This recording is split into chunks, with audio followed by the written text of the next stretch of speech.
Merci beaucoup. J'ai quand même la pression de passer en dernière, parce que vous allez peut-être bientôt commencer à avoir faim, et deux, parce que je suis quand même très bluffée par les témoignages de Julien, de Louise et de Charles. Donc je vais avoir un angle un peu différent, mais je vais essayer aussi de raisonner par rapport à ce que vous avez dit. Je vais vous présenter. En fait, j'ai rejoint moi Aramis en 2019, en ayant, comme Mickaël aime bien le rappeler pour tous ceux qui ont peut-être un jour entendu mon nom, je venais de la SNCF. Alors forcément, j'étais beaucoup plus habituée à faire des grands projets, même si on allait sur le terrain et que je croyais vraiment comprendre ce que c'était les problèmes des utilisateurs. En fait, c'était extrêmement loin de ce que je faisais, de ce que je pouvais faire. Et en plus, je n'étais pas aidée. Je vais d'abord commencer par vous expliquer un peu Aramis. Alors, c'est le seul slide en anglais pour ceux qui préféraient du français, je vous rassure. En 2019, quand je rejoins Aramis, c'est à peu près 700 millions d'euros de chiffre d'affaires. On est présent dans 3 pays. Et en fait, aujourd'hui, on vend plus de 90 000 voitures par an. On est dans 6 pays, 2 milliards de revenus, 8 centres de reco. Et surtout, la chose la plus importante, c'est qu'on a un NPS client qui est à 71. Et ça, c'est la chose dont on est le plus fier, avec un autre, qui est le fait qu'on ait plus de 2000 collaborateurs qui ont un INPS, parce qu'on mesure effectivement le NPS, mais des collaborateurs, à quel point ils recommanderaient de venir travailler pour Aramis. Et il est à 47. Alors, c'est jamais assez et toujours mieux. Et notre ambition, c'est d'être vraiment la plateforme préférée des Européens pour acheter, vendre, financer leurs véhicules d'occasion reconditionnés. Mais bon, moi j'arrive en 2019 chez Aramis, je viens de la SNCF, et le monde de la data à cette époque-là, ça ressemble à ça. Déjà qu'on avait tendance à faire un peu des algorithmes très compliqués. En plus, on nous racontait que data scientist, c'était le métier le plus sexy du 21e siècle. Et donc forcément, quand on entend ça tous les jours et que nos équipes entendent ça tous les jours, on se dit ouais, quand même, on va sauver le monde, quoi. Et en même temps, il y a un autre élément dont pas beaucoup de monde parle, mais c'est qu'en même temps, en 2019, on commençait déjà à parler d'intelligence artificielle, bien sûr, mais c'était surtout déjà à l'époque l'intelligence artificielle et ses échecs, parce que 80% à peu près des projets d'intelligence artificielle, ils étaient faits dans un mode qu'on appelle le POC, donc c'est un proof of concept pour montrer que le concept marche, et ils passaient jamais au stade de la production. Donc, en fait, c'est 80% de waste, c'est 80% des situations dans lesquelles on a passé du temps et finalement, on n'a jamais été apporter cette valeur-là jusqu'au client. Mais bon, c'était pas grave parce que c'était quand même le métier le plus sexy. L'approche traditionnelle, pour faire une approche IA traditionnelle, au début, je me suis dit, je vais refaire un flux, puis je me suis dit, non, je vais juste chercher sur Internet. En fait, il y en avait pléthore, c'était tous les mêmes. Et donc, ça montrait qu'un petit cycle, parce qu'on montrait quand même que ça itérait, mais finalement, c'était ce cycle-là qui amenait à ce 80% de taux d'échec et 80% de waste. Et donc, la méthode initiale, pour bien faire un bon projet d'intelligence artificielle avec 80% de waste, c'était de dire, on va commencer par définir la problématique. Alors, ce qui ne me choquait pas du tout à l'époque, mais qui me choque, tiens, si on allait commencer dans une réunion avec des managers et d'aller leur demander quels sont leurs problèmes, et puis on va aller s'y intéresser. Donc, on va partir du principe, le data scientist reste au siège, va demander à un manager, le manager du call center ou même de tout le réseau commercial, tiens, quels sont tes problèmes? Alors là, forcément, le problème, si je vous en illustre par un concret, ça part de, tu comprends, tous les jours, les clients créent des leads sur le site web. Chaque jour, j'ai l'équivalent de 3 journées d'appel. Si je regarde la taille de mes équipes aujourd'hui, est-ce que tu pourrais m'aider? C'est un problème assez générique, je peux vous dire. Ça va faire bientôt 20 ans que je suis dans la data. Ça fait 20 ans qu'on résout ce même type de problème à peu près partout. Donc là, on va aller chercher les données. Alors, on va aller prendre plein de données de tout ce que fait le client sur le site Internet, de ce qu'on trouve dans le CRM, des ventes, tout ça. Puis, on le construit bien sûr au siège, en général, pendant une durée d'1 à 3 mois. Ça va dépendre de la complexité qu'on vise. Et puis, surtout, on va aller bien regarder que l'algorithme, il est performant, mais performant par rapport à l'objectif qu'on s'est donné, c'est-à-dire pouvoir traiter en une journée les meilleurs leads qui ont le plus de chances de faire de commandes, alors qu'on en avait l'équivalent de 3 jours. Et puis, en général, ça se finit à une étape qu'on voit qui s'appelle ici présentation et communication. Donc, on finit avec une présentation PowerPoint dans une salle, en général avec les mêmes managers, mais peut-être d'autres, hein, parce que c'est là où on va plutôt inviter un team leader du call center, par exemple, qui va avoir pour objectif d'utiliser l'algorithme. Éventuellement, une personne de l'IT qui est censée nous aider à intégrer cette partie-là. Et puis, on va aller lui parler d'une chose, c'est les performances de l'algorithme. Regardez comment mon algorithme fonctionne bien. Bon, ça a été un peu dur, je vous avoue, parce que moi, je suis arrivée, c'était à peu près que ça que je connaissais. Et puis, forcément, on a eu des premiers Gemba. Qu'est-ce que vous faites là? Quelle est la valeur que vous produisez? Comment est-ce que tout ça fonctionne? Et donc, finalement, ce que j'ai compris, c'est que notre première énorme misconception, c'était de voir tout ce qu'on faisait comme des projets. Donc, en fait, on nous donne un problème, on vient nous l'apporter, et puis on le prend comme un projet. Et donc, dans cet exemple-là, du lead scoring, ça avait existé quelques années avant. Ça avait donné des très bons résultats. Donc, tout le monde se disait, c'est super, ça marche, c'est la bonne manière de faire, parce qu'on avait réussi à aller en production, donc on était déjà dans les 20% de taux de succès. Mais bizarrement, juste après, qu'est-ce qui se passe? On a la performance qui redescend. Puis comme on n'est pas en train de le regarder, ça redescend jusqu'au jour où probablement un deuxième data scientist, ou le même, en général c'est plutôt un deuxième, parce que le premier dit que ça marchait quand même bien au début, va revenir et va refaire tout ce processus-là du début jusqu'à la fin. Donc il va recommencer avec les managers et compagnie. Donc effectivement, au début, l'algorithme, il est bien, il améliore les performances, puis après, on passe à un autre sujet. Et là, du coup, on est obligé de relancer toute cette phase projet pour remonter les performances. Donc ça, c'est un monde assez classique. Et finalement, ma première énorme erreur de conception, mais l'erreur qu'on a tout de suite vue, c'était de voir ce que je disais comme un projet et pas comme un produit. Et donc de dire, finalement, on fait tout ça pour qui? On fait tout ça pour des clients, pour créer de la valeur pour eux. Donc quand on travaille sur un algorithme de pricing, on ne cherche pas le meilleur algorithme de pricing qui optimise la marge. On va chercher l'algorithme qui va permettre de donner les meilleurs prix aux clients. Et ça, c'est un changement qui n'est pas évident, et qui est assez radical et qui demande une chose, c'est d'aller voir où est-ce que la valeur, elle se fait. Et donc ça amène à se dire, la première étape, c'est probablement d'aller dans le call center, de prendre une posture humble, d'aller s'asseoir à côté d'une personne qui utilise la version de l'algorithme précédent et de comprendre quels sont ses problèmes. Quand on a fait ça, on s'est rendu compte que le premier problème, c'est qu'il y avait 4 chiffres après la virgule. À la fin du score. Donc, c'était compliqué de regarder les 4 chiffres après la virgule. Et en fait, ça a changé beaucoup de choses parce que, en fait, avant, ils entendaient parler de cycle court, itération rapide dans l'équipe, donc ils ne comprenaient pas. Ils disaient comment je fais ma méthode plus vite. Alors que là, d'aller voir vraiment la valeur, ils disent finalement, peut-être que je peux juste l'aider en faisant un arrondi à 2 chiffres après la virgule. Peut-être qu'en parlant avec d'autres personnes qui sont à l'IT, qui travaillent sur l'outil de CRM, on pourrait mettre une petite flamme pour montrer que ce prospect est chaud ou un truc un peu plus orienté client. Mais en fait, la valeur, elle ne se fait pas qu'à travers l'algorithme, mais elle se fait vraiment à travers un ensemble d'éléments du produit qui vont créer de la valeur pour le client.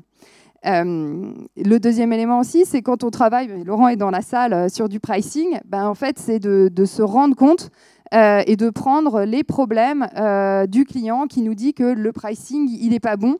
Parce que ça, malheureusement, pour nous, on a des verbatims sur Google, mais bienvenue au problème de clients qui nous disent qu'ils sont insatisfaits du prix.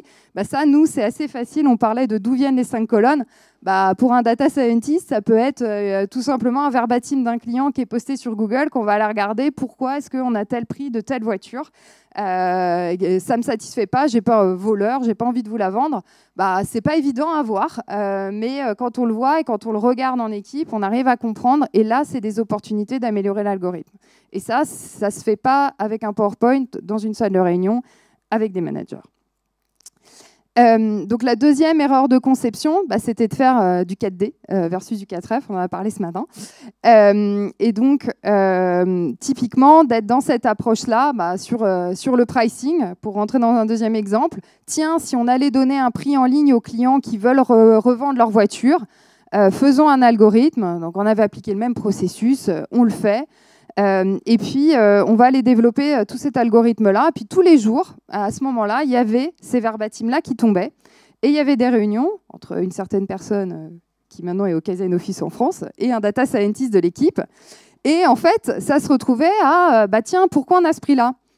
Ah, alors c'est parce que l'algorithme fonctionne comme ça. Ok, très bien. Et on passait à la chose suivante. Et pendant ce temps-là, on avait les personnes sur le terrain qui se retrouvaient confrontées à des clients qui n'étaient pas contents, qui effectivement sans cesse nous disaient le prix n'est pas cohérent. Et nous, on demandait à nos collaborateurs d'aller porter, d'aller justifier ces écarts de prix et ce prix-là. Et donc, ce que ça nous a vraiment changé, c'est d'accepter finalement ces cas-là comme du fine. On nous remonte des problèmes et de les prendre un à un. Je vais vous dérouler un peu un exemple. Donc ça, c'est un exemple quelque part terrain. On a des remontées clients, on peut aller observer des éléments en poste. Et un des exemples que j'ai pris pour vous le dérouler, c'est donc effectivement l'étape de find. Par moment, c'est pas évident quand en plus on fait des algorithmes dans des interfaces digitales. On se dit ah bah non, là je pense que je sais à peu près bien ce qui se passe. Nous, ce que ça a changé, c'est d'amener les data scientists en équipe avec des product managers, avec des engineer managers, à aller regarder des replays de sessions. Bah tiens, on va aller se regarder ensemble des replays de sessions pour voir comment on peut améliorer la recherche. Alors, je peux vous dire qu'on en a refait un il n'y a pas très longtemps, on a regardé le truc, on s'est rendu compte que l'algorithme par prix croissant ne marchait plus, alors le prix décroissant. Donc le pauvre client, à chaque fois, il cliquait pour aller à une page, à une page, à une page. Je peux vous dire que quand on a fait cette étape de find-là, tout le monde est à peu près d'accord sur le fait qu'on a un problème qui peut être relativement simple à résoudre. Mais donc voilà, c'est d'aller sur ce find-là. Il y a plein de moyens de le faire, des replays de sessions. Là, c'est un autre exemple, c'est ce qui s'appelle une heatmap. Donc c'est tout simplement aussi de prendre conscience sur une interface digitale quelles sont les zones que le client voit et que le client ne voit pas. Et de se dire, je me mets à la place de ce que lui, il est en train de voir. Bah, finalement, en dessous de la 3e ligne, il y a moins d'un client sur 2 qui voit les produits. Donc tout mon enjeu pour lui apporter le maximum de valeur, c'est de lui montrer les voitures qui vont aller correspondre à sa demande quand il va aller faire une recherche. Mais c'est finalement ici les 12 premières qui vont vraiment compter le plus fortement. Ah, là, il y a potentiellement de la valeur à aller chercher, à aller travailler là-dessus. Parce qu'en fait, on n'était pas très clair dans quel ordre s'affichaient les voitures. Donc il y a des moments, c'est résoudre des problèmes, puis il y a des moments, c'est d'aller faire du find et d'aller voir où est-ce qu'on a des potentiels de valeur qui sont inexploités. Et donc dans ce cas-là, c'est comment on maximise la valeur apportée au client en, quelque part, lui montrant dès le premier coup les bonnes voitures qui vont correspondre à sa demande. Ce que ça a changé beaucoup pour nous, donc dans l'étape de face, c'est de savoir remonter, rendre explicites ces problèmes, les mettre au board. Et finalement, pour faire un bon find, un bon face, quand on a un data scientist ou quelqu'un d'une équipe data, ça demande d'aller parler à pas mal de monde, à qui, dans la première méthode, je le rappelle, on est bien tranquille à notre bureau, au siège, avec potentiellement un casque, avec réduction de bruit, aller développer notre algorithme. Donc là, ça nous demande d'aller discuter avec des product managers, d'aller comprendre comment marchent les replays de session, de voir ce que fait le client, d'aller discuter avec des personnes d'autres équipes IT pour comprendre comment ça se met à jour un catalogue. Et puis, finalement, ensemble, le gros changement, c'est d'aller mettre les choses ensemble au mur. Et là, de se mettre d'accord sur quels sont les vrais problèmes pour le client, que ce soit dans son parcours à lui, mais aussi ce qu'on a découvert, c'était de pouvoir mettre aussi parfois qu'il y avait techniquement en dessous et de se rendre compte que si ce n'était pas ces premiers-là qu'on allait résoudre, on allait avoir des problèmes. Donc là, dans ce cas-là, on s'était rendu compte qu'il y avait 20% de notre catalogue d'offres qui s'affichait jamais en premier, en top résultat. Et donc, on avait déjà un premier élément qui nous permettait de comprendre les difficultés de l'équipe tech qui était sur le catalogue pour pouvoir bien traiter ces flux de recherche. Donc, c'était vraiment visualiser pour nous, ensemble, les problèmes. Et quand on fait ça, ça change tout. Parce qu'on n'est plus dans une relation « je te blâme en tant que people parce que tu n'as pas bien fait ». Avant de le vivre, je ne l'avais pas du tout compris. C'est maintenant, en fait, on est juste devant un board en train de se regarder des problèmes. Et ce n'est pas ton problème, ce n'est pas mon problème, c'est juste les problèmes qu'on a mis ensemble au mur. Et donc, à la rigueur, si je suis fâchée avec quelqu'un ou si ça me tend un peu, c'est avec le mur, quoi. Donc, tout ça reste complètement OK. Je suis une femme, donc je pouvais la faire, celle-là. Puis je sentais que vous pouviez peut-être avoir faim à ce moment. Mais en fait, ce que ça m'a aussi permis de comprendre, c'est que le produit, c'est l'équipe. Donc, pour ceux qui n'ont pas la ref, mais j'imagine quand même, c'est plutôt les plus jeunes, c'est effectivement l'agence Tourisque. Donc, vous imaginez un projet de l'agence Tourisque où il y avait juste Barracuda. où il y avait juste futé. Je pense que le truc, ils n'allaient pas du tout réussir à résoudre leur mission dans l'épisode qui faisait, je sais pas, peut-être plus 40 minutes, quoi. Et donc, en fait, ce que ça change aussi, que j'ai compris dans un troisième temps, je pense, c'est qu'en fait, de faire cet exercice-là, ça nous faisait parler à d'autres personnes. Et en fait, dès le début, on avait déjà constitué l'équipe qu'elle est à même de créer le produit à la fin et de faire en sorte que le produit se mette en place, que le produit tourne et qu'on arrive à améliorer le produit dans le temps. C'était la plupart du temps, on n'allait juste pas du tout parler aux équipes de l'IT, on faisait l'algorithme, puis à la fin, on allait voir, est-ce que tu pourrais me le mettre en production ?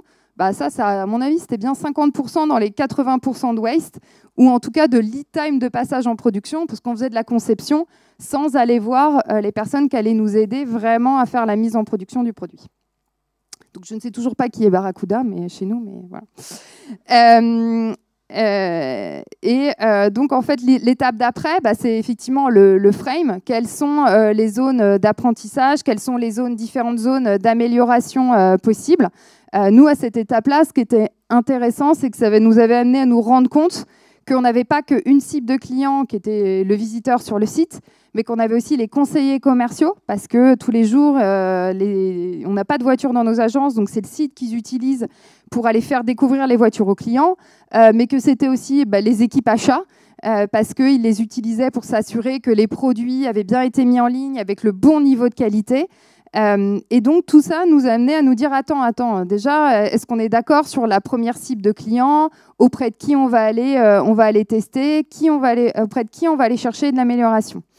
Et je peux vous dire qu'au début, nous, on pensait que les conseillers commerciaux, ils utilisaient la petite règle de recherche sur le site. Non, ils arrivaient, ils faisaient prix croissant. On a fait ah ouais, d'accord. Bon, pourquoi ils font ça était déjà un élément très important.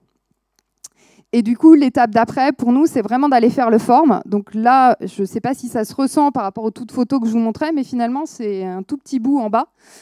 Et donc, le 3/4 de tout ce qu'on a vu avant, c'était les 3/4 du board. Et ça, c'était le dernier petit quart. Alors qu'avant, finalement, c'était les seuls éléments de la première méthode de bien faire un projet de data science. Et donc là, on arrive aussi forcément à des idées nouvelles complètement différentes, à un premier petit pas, et on se met d'accord, comme on a les bonnes personnes de l'équipe, sur quelles sont les étapes pour y arriver. Et c'est souvent là, on a des discussions, ah mais tiens, est-ce que tu as pensé à ci, est-ce que tu as pensé à ça ? Et donc, finalement, à mettre ça en place, mais aussi avoir la boucle d'apprentissage, qui est un truc qui n'existait au mieux que dans les 20% des cas avant, parce que déjà, on n'avait pas de valeur, comme ça n'allait jamais en production. Donc, on avait un désengagement des collaborateurs assez fort. Donc, ça, c'est un bon potentiel pour recruter, hein. Quand on est une boîte lean et qu'on a besoin de recruter des profils dans la data. Mais la deuxième chose, c'est qu'en plus, on n'avait pas du tout ces boucles-là d'apprentissage. Et on avait finalement, on était hyper loin de la valeur du client. Alors que là, finalement, on arrivait à avoir ah super, on a créé telle valeur pour le client en plus, on a tel feedback d'une personne sur le terrain qui nous dit que... et puis on a encore aussi des problèmes parce que on nous remonte, on comprend pas. Maintenant qu'on a bien compris que c'était la data qui s'occupait de mettre l'ordre des voitures, on avait des discussions avec les achats qui nous disaient je comprends pas pourquoi cette voiture-là elle remonte pas en premier. Mais au moins on a la boucle d'apprentissage tant sur la valeur que sur les nouveaux problèmes que maintenant on voit. Parce que quand on réduit le niveau de l'eau, il y a des choses qu'on ne voyait pas avant et qui étaient toujours vraies. Et puis surtout, il y a toujours des problèmes. Ils sont peut-être un tout petit peu plus petits, mais on peut continuer à les voir. Ce que ça change, c'est que ça change toute la collaboration qu'on peut avoir. Et ce que moi, je m'étais pas totalement rendu compte du truc jusqu'en mars 2020. On en a tous un peu parlé du Covid. Où en fait, du jour au lendemain, on a fermé, on avait des clients qui étaient en attente de livraison. Et en fait, on savait, pas ce qu'ils voulaient, deux, on ne savait pas comment on allait faire. Donc le premier élément, ça a été une discussion un dimanche à 13h, juste après l'annonce, en se disant qu'est-ce qu'on fait ? Alors, on a été tenté de faire du 4D à l'échelle de l'entreprise, puis non, on s'est dit mais non, en fait, c'est qu'est-ce que chaque agence propose de faire ?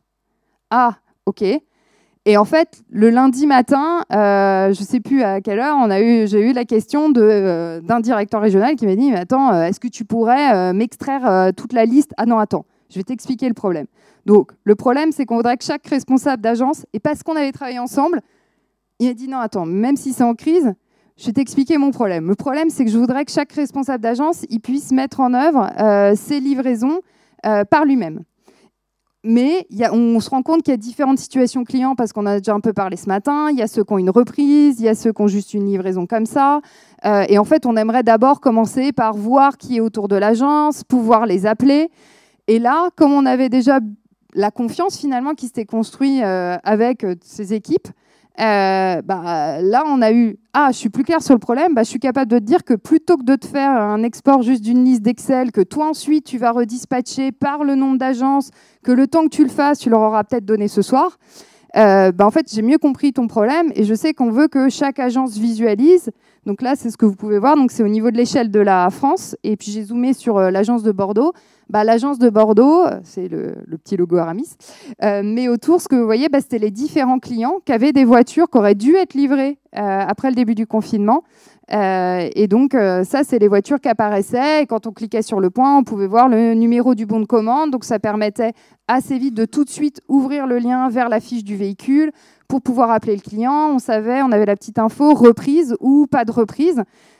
C'était important pour nous parce que dans un cas, on pouvait aller avec la nouvelle voiture et revenir avec la sienne. Et quand on regardait la fiche, on regardait aussi l'ancienneté de la voiture en se disant est-ce qu'on est confiant que c'est safe de revenir avec sa voiture.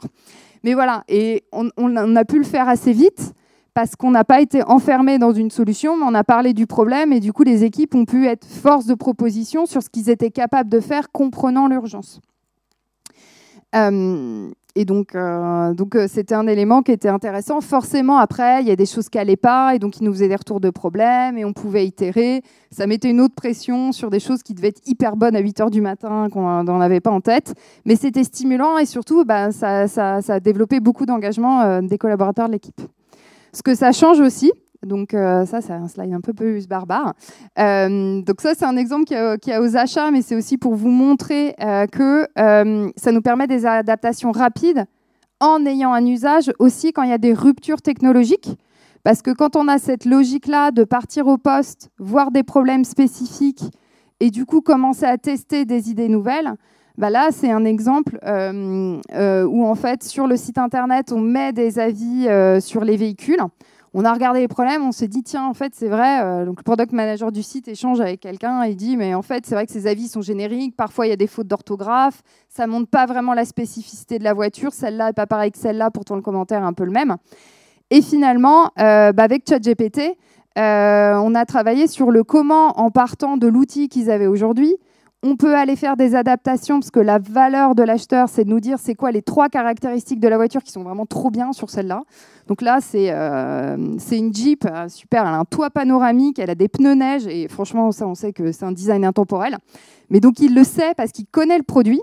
Et ça, quelqu'un de la data ou quelqu'un de la tech peut pas le savoir, c'est pas un expert de voiture. Par contre, ce qu'on peut créer comme condition, c'est de lui permettre de remplir ces 3 infos-là, avec tout simplement un prompt, pouvoir générer automatiquement un avis, ce qui, lui, va lui permettre de gagner du temps. L'avantage avec ChatGPT, c'est que c'est jamais les mêmes. Donc, ça apportait aussi une personnalisation pour le client. Et là, ce que vous voyez, c'est le produit, le prompt final qui existe aujourd'hui. Mais toute la partie qui est en vert, je ne sais pas si vous le voyez bien, respecte les règles suivantes. C'est des éléments qui n'existaient pas du tout dans le premier prompt. Et c'est parce qu'en fait, en faisant des itérations chaque jour, ça permettait de dire « Ah là, je l'ai fait, pas fameux, parce que quand même, ça a parlé de nos concurrents. Il me parle quand même à la première personne au client, c'est pas terrible. Il donne quand même des points négatifs sur la voiture, donc c'est globalement pas en train de trop nous aider, quoi. » Finalement, voilà. Donc, il donnait des éléments, et parce que justement, il y avait ce côté-là, problème spécifique qu'on voit au poste. Ensuite, on identifie vraiment on est clair sur l'orientation globale qui est d'apporter de la valeur au client et d'améliorer la qualité sur tel et tel aspect. Alors, on peut effectivement itérer et enchaîner des boucles de PDCA. Et quand on fait ça, la principale différence, c'est qu'on n'est plus dans un mode client-fournisseur, mais finalement, à l'utilisateur pour lequel on essaye de créer cette valeur, de créer de la valeur. Je ne vous dis pas que ça marche toujours, mais en tout cas, on l'a fait avec lui. Donc, quoi qu'il se passe, on est une équipe, on a appris, on a vu que ça ne marchait pas, et on le fait ensemble. Et parce que le produit est fait avec lui, ça change tout. Et ça permet aussi d'avoir des boucles plus rapides parce qu'on est plus spécifique sur le problème versus un problème générique. Donc, si on fait un peu en synthèse, c'était surtout que au début, ce qu'on voit, c'est que c'était très orienté solution. On se disait déjà qu'on allait faire un algorithme de data science. Et finalement, dans l'exemple que je vous redonnais sur le poste au call center, déjà arrondi juste 2 chiffres après la virgule, parce que c'est ça qui apporte la valeur. Et le gros changement, enfin moi, ce sur quoi j'ai envie changer énormément d'avis, c'est d'être orienté solution, de faire un algo de lead scoring, à être plutôt regarder le flux de valeur, mais aussi continu, pas juste en projet. C'est une succession d'itérations, et chaque itération n'est pas forcément, ce qu'on pensait que ça allait être. Le deuxième, c'est résoudre en fait, des problèmes génériques, ce qu'on voyait au début. Et maintenant, en fait, c'est beaucoup plus voir des problèmes qui sont spécifiques et s'attacher à les résoudre. On peut avoir de la chance, mais quand on est sûr que le problème spécifique existe, on peut mieux exercer son talent pour pouvoir le résoudre. Sinon, c'est un peu comme être les yeux bandés en disant « Tiens, je pense qu'il y a un problème là, on y va ». Et le troisième, c'était passer du temps à manager des problèmes d'adoption, parce que c'était quand même ce qu'on disait. Non, dis donc, ils ne veulent pas utiliser ce qu'on a fait pour eux, pourtant on l'a fait pour eux. Et donc, le changement, c'est vraiment construire avec des utilisateurs quand c'est en interne et essayer de le construire avec par procuration, quand c'est sur une interface digitale, avec des session replay, des heatmaps, et de le faire par étapes successives. Et l'énorme élément sur lequel j'ai changé d'avis, c'est que l'équipe, pour réussir à faire ça, c'est pas du tout une équipe où il y a que des gens de la data, que des gens qui font de l'intelligence artificielle, que des gens qui font de la tech. Et que finalement, le produit qu'on crée, c'est aussi énormément le reflet de l'équipe qui l'a réalisé. Et donc, si c'est des personnes qui vont l'utiliser, ça fonctionnera. Et pour l'anecdote, ce que je pensais jamais obtenir sur le pricing, mais Laurent est là, c'est que quand on a commencé à changer les algorithmes de pricing et à changer les interfaces de pricing, au bout d'un moment, je m'étais dit comment on va déployer, parce que quand même, normalement, on se fait un petit déploiement, un petit plan pour aller déployer. Et en fait, on a compris que notre produit il était en train de marcher quand il y avait justement des acheteurs qui demandaient aux autres, donc qui étaient dans le plan d'A/B test, on avait mis A, vous avez la nouvelle interface, B, vous n'avez pas, pour être sûr que ça créait bien de la valeur business additionnelle. Et quand ceux qui étaient en B et qui ne l'avaient pas, essayaient de voir comment copier l'URL, qui était méga compliqué, pour y accéder, on s'est dit, bon, on pense qu'on est plutôt sur la bonne voie, et à la rigueur, s'ils sont en train de nous biaiser notre test, c'est plutôt une bonne nouvelle, quoi. Voilà, je vous remercie.